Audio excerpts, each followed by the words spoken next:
This is Hidden Killers with Tony Bruschi. Here now, Tony Bruschi. There's a certain dark comedy in watching Bryan Kohberger, a man who slaughtered 4 college students in the middle of the night, suddenly discovered that prison isn't exactly the academic sabbatical he must have pictured it in his head. After just a single night on J Block at the Idaho Maximum Security Institution, he was already scribbling out formal complaints like a wronged employee filling out an HR form. He complained about flooding, about constant harassment, about the food not being quite up to his standards. He even wrote, word for word, that he was enduring minute-by-minute verbal threats and harassment, and politely requested to be transferred to a different block. His closing line, "I wish to speak with you soon." Madam? He didn't say madam. "My dear sir." Almost as if he was booking office hours. The irony is staggering. He's a man who once spent his days theorizing about the psychology of killers, convinced of his intellectual superiority, and yet within hours of entering maximum security, he's filing grievances about mush on a tray and mean words through vents. It's hard not to notice the disconnect. He thought it'd be some kind of case study for criminology professors. Maybe even a pet project for Dr. Ramsland. Famous, observed, maybe even admired in some twisted way. Instead, he's just another inmate, and not even a respected one. He's a target, taunted mercilessly, mocked through the ductwork, and ignored by staff who remind him that B Block wouldn't be any better if he just needs to give it some time. And that's where the psychology comes in, because these letters aren't really about missing food or being annoyed with noise. They're windows into his psyche, revealing a man completely unable to process the reality of his situation. He thought his education, his ability to couch things in formal language would earn him leverage. Instead, it only highlights his social ineptitude and total lack of adaptability. So today, I want to dig deeper into this with someone who knows exactly how to break down behavior in high-stakes environments. Former FBI Special Agent Robin Dreeke has spent his career analyzing people who manipulate, control, and collapse under pressure. He was the former chief of the Counterintelligence Behavioral Analysis Program with the FBI. When it comes to Kohberger, those skills are on full display. So, Robin, let me start with this. Kohberger isn't just complaining about prison food. He's laying out formal grievances as if he's still in charge of something. When you read that first letter and then how quickly he followed up with claims of sexual harassment, and we'll get to all of that. What does it tell you about how he's processing the loss of control? Let's get into it. Let's start with the big juicy one, the one that he doesn't like the most. It's a complaint that he filed. Let's pull it up here on the screen. Okay, August 3rd, he submitted a concern stating he has been subject to threats and harassment, recently escalating to overt sexual violent threats in prison. Wow, you don't ever see that happen. The lieutenant received the concern on August 4th. He conducted an interview with Kohberger in the J Block and stated that an inmate, which he's naming Peru, which I'm gonna guess Peru's canteen is getting filled by a lot of people right now. Peru said to him, "I'll BF you." And that's not for best friend, by the way. And then there's also, and he doesn't know if this is from Peru, but it might be from some of his friends. The only ass we'll be eating is Kohberger's. And these are the things that stood out to Bryan, which I found kind of interesting, because I imagine there's a lot more that's been shouted, but those are the two that he got noted in the complaint. What's your reaction to that? I feel so bad, but every time his name comes up in prison, I just start laughing. It's pretty bad. My first impression is, wow, good. And it's also the style of writing. He seems to be doing the best he can to try to influence people by trying to be articulate, trying to be manual-like. So again, he's shown his social ineptitude of what he's doing, and he's in misery. Misery is not going to end, and he's got a long, long time of continuing to be miserable. Do you think? I mean, I'm a little bit surprised that we have 3 complaint letters from him. You know, a week and a half or 2 weeks in, or however long he's been there. It's not that long. I mean, and these were filed. We're just seeing them now. They were filed at the beginning of the month.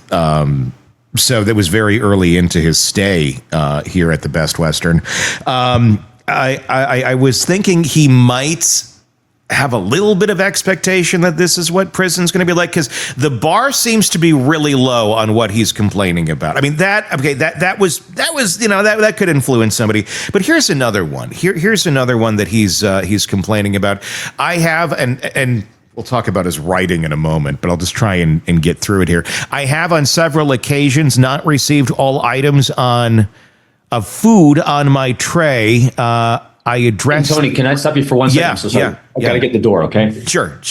We can restart in 1 second. Yep. Okay? Let me... I'll go through this here, and it's really fascinating to dig into what exactly Kohberger is trying to communicate and why. That's the strange thing about all of this, and the way that he's communicating it as well. The style of writing, the formality of the writing, and we'll get into all of that in a second. But continuing with the letter, the formalness is kind of interesting. All items on my food tray, I addressed this during service and have yet to receive any replacements. So basically, they're out of mush over here, and he wants more mush, or he wants a replacement mush. It's just, they're out of it. So he wants them to follow the policy, essentially. In fact, the kitchen is not even called, he says, when he says, I didn't get my mush. Nobody goes back. Oh, Kohberger needs he wants the one that we didn't have. The policy book confirms, so he's studying the policy book, confirms, this is his words, items missing, which are out, basically. It's hard to read his writing. At the time of service will be replaced with another item, with or without exception. So then it says, I have tried to solve this problem informally by addressing the issue with the state at the time of meal service. And then I suggest the following solution. I wish for the items to be called for and items replaced when this happens. I don't know. The nutrition standard is not being upheld unless I receive my full tray. And then his signature, which looks like that of a third grader. Like there was like signature day in third grade, and he stuck with that one. He's really got a inflated impression of who he is and who he thinks he is. Is that what this is? Yeah. Yeah, and so I think it's multiple things here. One, his complete social unawareness of the situation. Yeah. And I think he's being exactly who he is. He's very formal, he's very proper, and he thinks by citing rules and regulations, because he's a scholarly man, I think he's trying to come across as scholarly and learned, and he's going to get what he wants. But he so does not understand that he's a convicted murderer of killing 4 people, and he's serving 4 consecutive life sentences. He just doesn't get that, I don't think. And he thought, remember, we talked about one of the reasons why we think he took that plea deal is because I'm going to go have a fine life because I can study, I can be researched, I can still be, the pet project of Professor Ramsland because now she'll study me. I mean, so I think his bubble is slowly being, I think fast now, being burst on exactly how miserable his life's going to be. And the other thing too is his stovepiping is so incredible to me sometimes about how he doesn't think outside here, and his lack of research. So think about this, Tony. I've never been in prison. I know a lot of great agents that have done tons of interviews inside prisons, and I watch a lot of videos on life, especially since Kohberger went in there. I've watched a lot and learned a lot about inside this prison system. One from Brian Enton on News Nation, but also a lot of other people. And the fact that he doesn't understand, I know more about what he can and can't do in prison than he does. Yeah, it just shows you his lack of curiosity outside that stovepipe. Because this then goes also to, I keep refuting everyone, and I love standing on this one, of people saying how intelligent he is. No, he's not. He's a complete moron. I love being on there with the conclaves where they just say he's not smart. Yeah. What true intelligence is not IQ. It's EQ. It's that emotional intelligence. And the 5 facets of emotional intelligence are awareness of self, awareness of others, motivation, problem solving, and emotional regulation.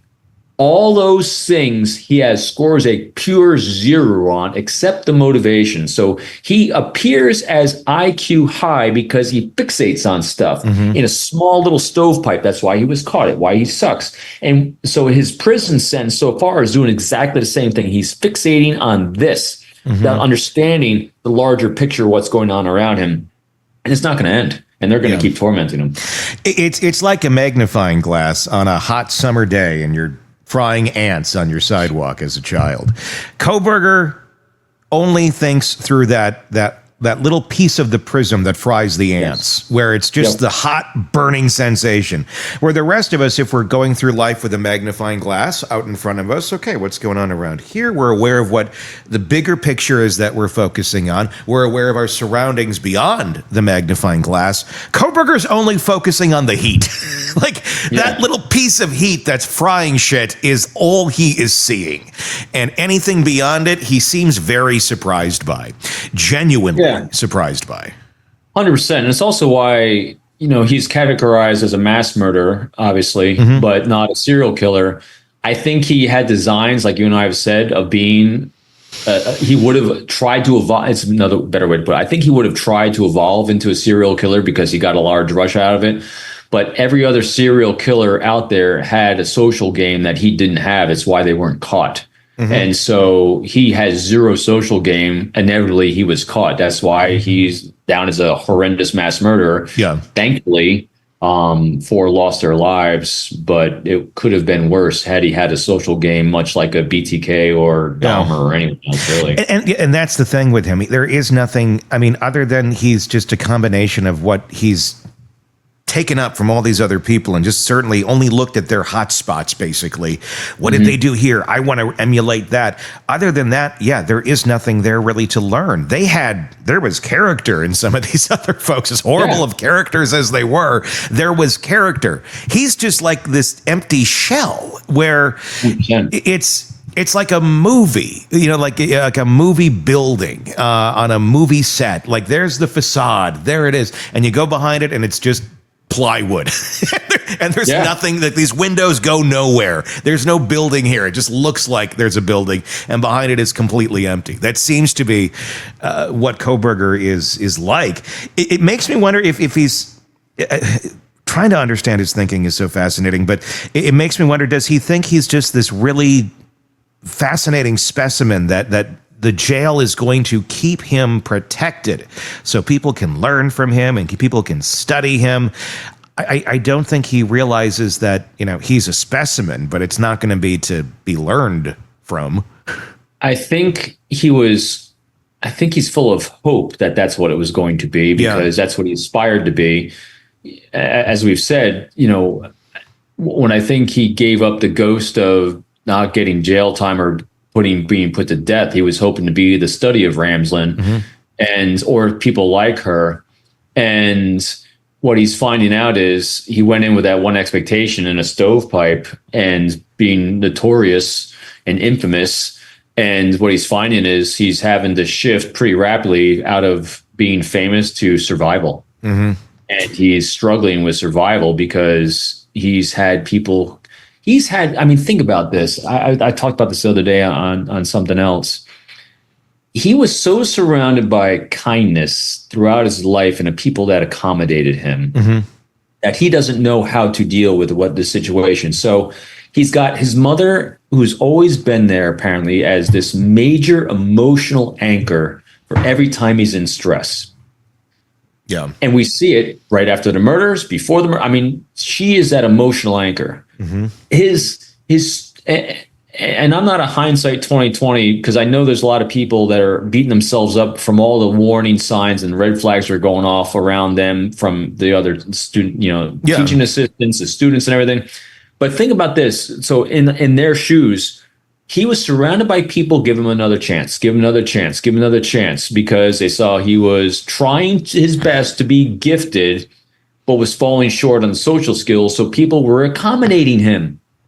People have been accommodating him his entire life until now. Yeah. He's got, talk about life reps. He's got life reps of people sucking his ass. Yeah. Until now. Yeah. And he has no idea how to deal with it. What strikes me most listening to Robin's analysis is the sheer predictability of the arc. Bryan Kohberger isn't special. He's not the criminal mastermind some early media chatter made him out to be. He's a socially bankrupt, emotionally bankrupt murderer who thought he could outsmart both people and systems. And now, he's the butt of the jokes in J Block. Look out for that butt, Bry. A man that can't even get through meal service without drafting a complaint.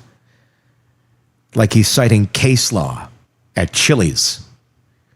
Robin nailed it when he pointed out that Kohberger scores a pure 0 in emotional intelligence. The man has no awareness and no self, no awareness of others, no problem-solving ability outside his narrow obsessions. His whole life has been stovepiped, laser-focused on small academic or procedural details while completely missing the bigger picture around him. That's why he failed in life, why he was caught, and why prison is eating him alive in ways he can't comprehend. And here's the part that lingers for me. Kohberger really seemed to believe he'd walk into prison and become an object of fascination. He thought he'd be studied, interviewed, maybe even revered by the academic world he once aspired to join. Instead, he's being studied in a very different way, mocked by inmates who figured him out in seconds, denied by prison staff who don't care about his paperwork, and broken down day by day by the very system he thought he understood. For a man who took 4 innocent lives with calculated brutality, this unraveling feels like the only justice left on the table. No transfer form is going to save you, Bryan. No policy citation is going to restore your sense of superiority. You're learning, painfully and predictably, that in maximum security prison, your words carry no weight. And that, maybe more than anything else, is what's going to destroy you. Coming up next, we're going to go deeper into what those letters reveal about Kohberger's long-term psychological decline and why the red flags in his past were so obvious to so many, yet still ignored until it was too late. Robin and I will look at the academic warnings, the forensic details, and the systematic failures that let someone like him slip on through. So press subscribe so you don't miss that. That is coming up. Wherever it is you're watching us on YouTube, hit subscribe. Same thing on the podcast platforms. If you're not on either one or you want to comment, and I'd very much encourage you to let me know your thoughts in the comment section on YouTube, just search Hidden Killers with Tony Bruschi and you will find us. And you can join in those comments there. All right. Until next time, I'm Tony Bruschi. We'll talk again real soon. Want more on this case and others? Then press subscribe now and don't miss a moment of true crime coverage from Tony Bruschi and the Hidden Killers podcast.